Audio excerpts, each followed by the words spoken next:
Alright guys, this is for people that were absent or my second period who were quite patient with me when my Internet Explorer Edge window would not open. I could not find the rest of the instructions for this activity. Okay, we have to come up with a beginning balance based on the month you were born. So I'm going to use February. That's not the month I was born, but I have my reasons. I'm going to use February to compute my beginning balance. So if your birthday is in February, February is the second month of the year. So your balance would be 2 times 100. So my beginning balance would be, I'm going to use is $200. If you were born in April, April is the fourth month of the year. So your beginning balance would be $400, 4 times $100. I'm actually born in August, so if I use my birth month, like I want you guys to do, my beginning balance would be $800, 8 times that $100. Okay, so we're going to start with a $200 balance because I get to do more of the examples with you. And the very first thing we're going to do is transfer $100 from our savings account. So that is a transfer from savings. And it's not a withdrawal, we're actually taking our own money and depositing it into our checking account. So the deposits are credits to our account, we add them to our balance. So now we have a $300 balance. However, it tells us this was our 7th transfer. And so we have to pay a fee for this transfer. So our transfer fee was $25. It seems like a lot, but being that it was our 7th transfer fee, maybe not as unreasonable as it seems. So this is a withdrawal, a debit to our balance, so we're subtracting that. So now I have $275. Now the other transactions are outlined on this page. So the back, if you flip your notes over, it gives you these other transactions here. So we're going to go back up, put it back together. And I happen to remember the transactions now because I've been teaching them all day. So our next transaction is that we had to pay $300 for car repair. So that's a withdrawal. As far as car repairs goes, that's not a big one. Now I'm going to subtract, that's not a negative 275, that's a positive 275. 300 minus 25. 275.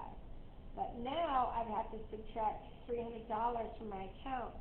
I don't have $300, so I am going to have, I'm going to be overdrafted. I've withdrawn more money than I have in my account. So 275 minus 300 means I'm at a negative 25 account balance, right? The next thing is I'm going to buy a pair of sneakers. Obviously, I've not been keeping up with my account balance, or I would know that I don't have enough money to spend $100 on sneakers. I'm getting myself cleaned up here.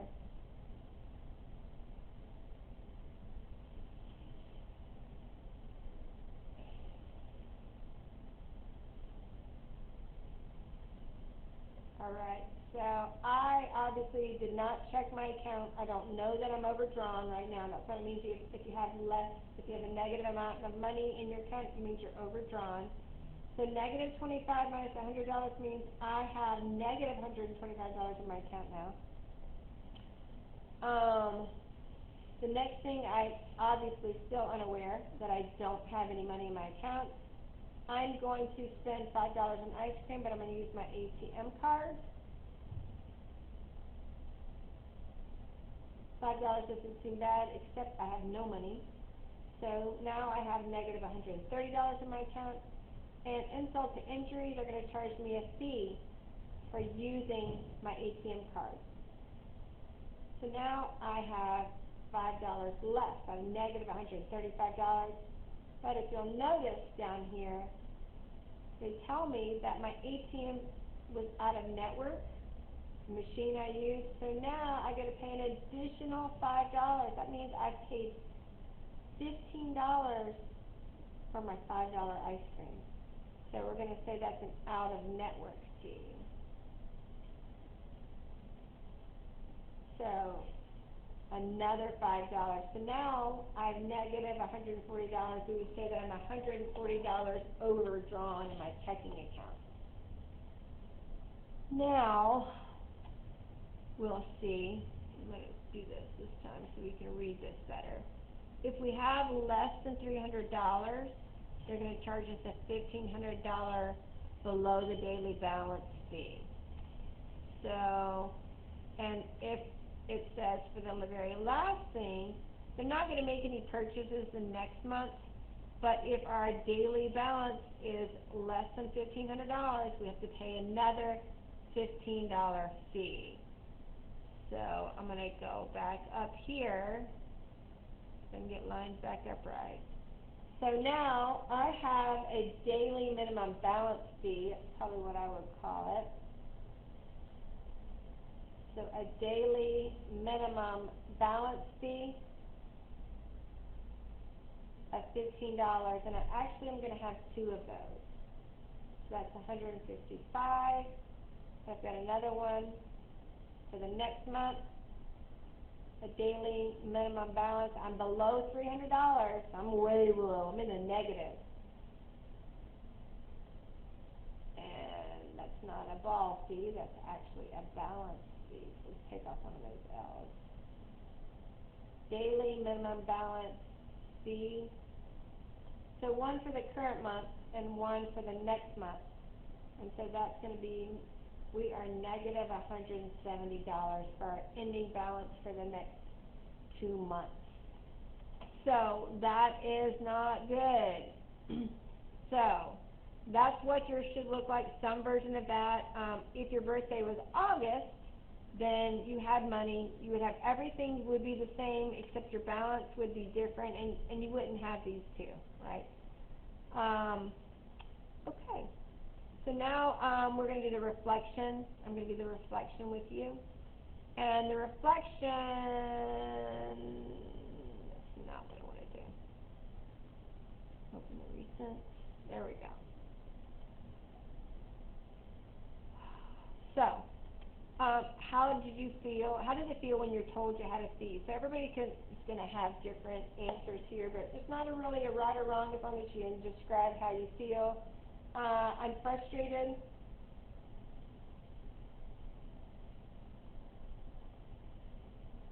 Because I was irresponsible. I did not keep up with my balance, right? Did I feel like the fees were fair?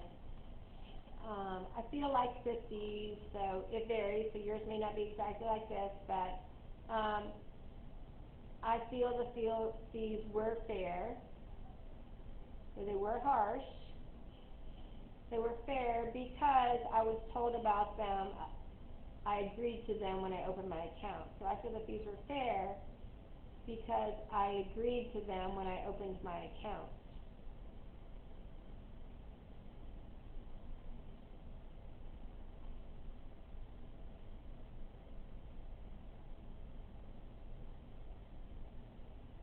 Okay. The next one, how does the amount spent on purchases compare to the amount spent in fees? Well, everybody's purchases were the same. Everybody had their purchases were $300 for car repair, $100 for sneakers, and $5 for ice cream. So everybody's purchases were $500. Everybody's fees might be different. So depending on which month you were born, everybody born in the same month would have the same fees. So for my purposes, my fees, let's see, I think I can remember them. They were the $25 initial fee, $5 for the ATM fee, $5 for the out-of-network fee, ATM fee, and then two $15 minimum daily balance fees, right? I don't know what that is. So let's see, that's 25 and 30, 15 and 15 is 30, so that's 65. So our fees are $65. if we're comparing them, in all fairness, you can compare them different ways, but for our purposes, I want you comparing them as a percentage. So we're going to say fees over purchases. So my fees were $65 compared to my purchases, which are $405. So my fees, if I multiply that ratio by 100, it'll give me the percent that my fees were of my purchases. So 65 divided by 405 equals times 100 is at 16.04, and I'm going to round to the 10th place. So that is 16% I paid, 16% of my purchases I paid in fees. So that seems very high. So, and finally, we're going to reflect on one thing that you could do to spend less on fees. I'd like for you to put more than one. I'm going to give you the answer, so definitely put at least these three. But don't use an out-of-network ATM. I would say don't use an ATM for a $5 purchase. If the fee is $5, that seems outrageous. And that is on you, or on me, because I was made aware of those fees. Sign up for banking alerts so you know if you're overdrawn. You can sign up. Your bank will alert you when you have a minimum balance that I think that you can pick. So let's say you want to know when you have only $100 in your account, your bank can send you a text. Hey, your balance at this moment in time is $100. Keep more than the minimum monthly balance in your account. That's another example of an appropriate answer here. I would also say if they charge you, if they start charging you for transfers from your savings to your checking for the 7th one, maybe make sure you transfer fewer times. Transfer money from your savings account to your checking account fewer times each month. Maybe use your debit card instead of your ATM card. So there's quite a few things you could put for that reflection. Remember, you guys now are going to be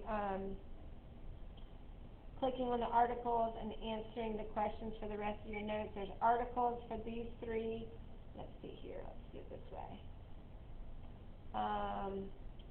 So we've done this one and this one, these four together. Now you're going to go here, click on the link, read the article, answer these questions. Click on the link to the video, watch the video, answer these three questions. You guys have done this before. Another link to an article for those last 4 questions. Technically, this is 4 questions for our purposes. Okay, guys, I'll see you soon.